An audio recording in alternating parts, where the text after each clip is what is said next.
Hi, this is Darryl Peterson with Micromeasurements, and I'm the manager of the Applications Engineering Department. I'd like to take just a minute and show you one of the newest strain gauges that have been produced by our Advanced Sensors group.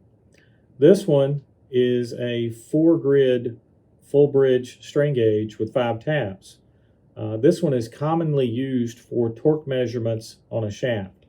When you take a look at it, you'll see that on the gauge there are 4 sensitive grids, each connected down to these copper-coated tabs. This strain gauge is a CEA construction, and what that means is that it's got these larger copper-coated tabs for easier lead wire connection, and there's also a film overlaid over the top of the grids to help to protect it while you're installing it. The CEA strain gauges have been a very popular choice from Micromeasurements for many years, going back to the early 1980s. And now we've got the Advanced Sensors Technology built into these CEA series strain gauges, including this pattern, which is one that we call a 250 USA. And the only difference between the 250 US and the 250 USA is that the USA has that advanced sensors technology built into the grids. If I take this package of strain gauges and I just flip it over, you'll see all of the technical information is really still the same for the gauge. You'll see its resistance is 350 ohms plus or minus 0.4%, has a temperature coefficient, a gauge factor of 1.5% per 100 degrees C, has a gauge factor of 2.035 plus or minus 1%, and a transverse sensitivity of 1.2%. A little bit further down, you'll see the coefficients for the thermal output. That's the thermal output generated on 1018 steel. And you'll see that there is a 4th order set of coefficients that would be put into an equation to calculate what that thermal output is, both in degrees Fahrenheit and in degrees Celsius. You've also got a lot number that represents the foil lot used to produce the gauge. And a little bit further down, you've got the item code, which is what we use in our ERP system to track this particular product. You'll notice it's got 5 pieces in a pack, and then you've also got another manufacturing code over here to the right. And then last but not least, you've got the 2-dimensional barcode that you could read, and it has all of this information included in that 2D barcode. And then of course the part number down at the bottom, which this one is a CEA-06-250 USA-350. Now, one of the unique things and the question we get sometimes in applications engineering is, why do you have 5 tabs on the strain gauge instead of 4? Because you really only need 4 to complete a bridge, and we add a 5th tab. And the reason that we do that is we're leaving the bridge open.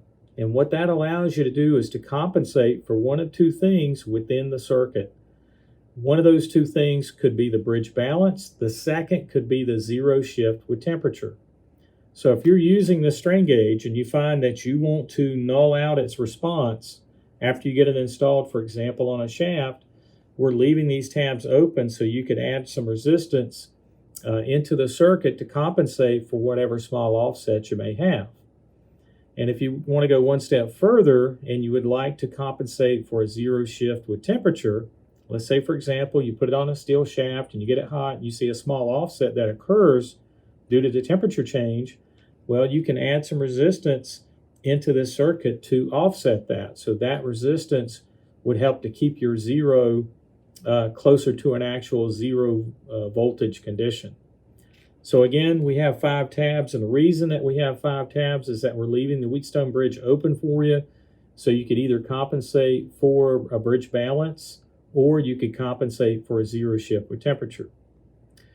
Now, let me show you an example. I've got a tube that has 2 of these strain gauges installed. One of them is wired and one is not. And this tube has 2 of these 250 USA patterns installed on it. If I take it and we just take a look at it, you've got the one up here to the top, again, that has a fresh set of tabs, no leads connected to it.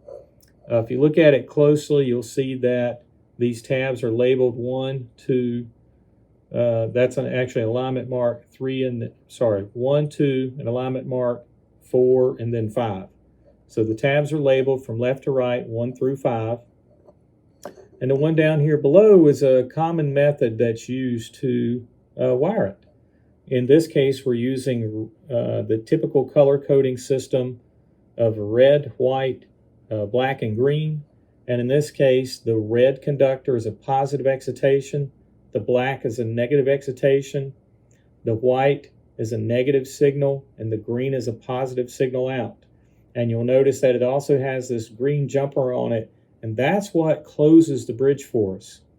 So if you're not going to add any resistance in order to compensate for bridge balance or to compensate for zero shift with temperature, basically you need to put a short between tabs 2 and tabs 4. And that's exactly what that green short is. Another unique thing that you'll notice is that it's laid over top of the gauge. It's resting on top of the encapsulation of that gauge. And with these gauges, they have a tough encapsulating film over the top of them. And that allows you, if you want to put that wire directly over top of that encapsulation. And that'll make sure it doesn't accidentally short, for example, to like this aluminum tube. But this would be a real common installation for this type of strain gauge. It's again a full bridge, 5-tab torque configuration. You could take this thing and calibrate it for torsional loads. And basically you've got a transducer at that point. And the great thing about it is you only have to install one strain gauge as opposed to 4 separate ones. And the wiring for the most part is already complete within the grid, except for the fact of leaving the 5 tabs, leaving the bridge open, and that's our little jumper to close it.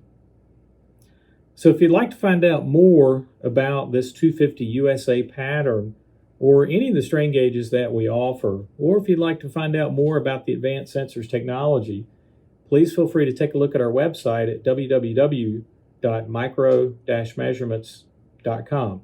Or you could call us in Applications Engineering, and we'd be happy to answer any questions for you. And you can do that by dialing 919-365-3800, and then follow the prompts till you get to Applications Engineering, and we'd be happy to answer any technical questions that you might have. Thank you.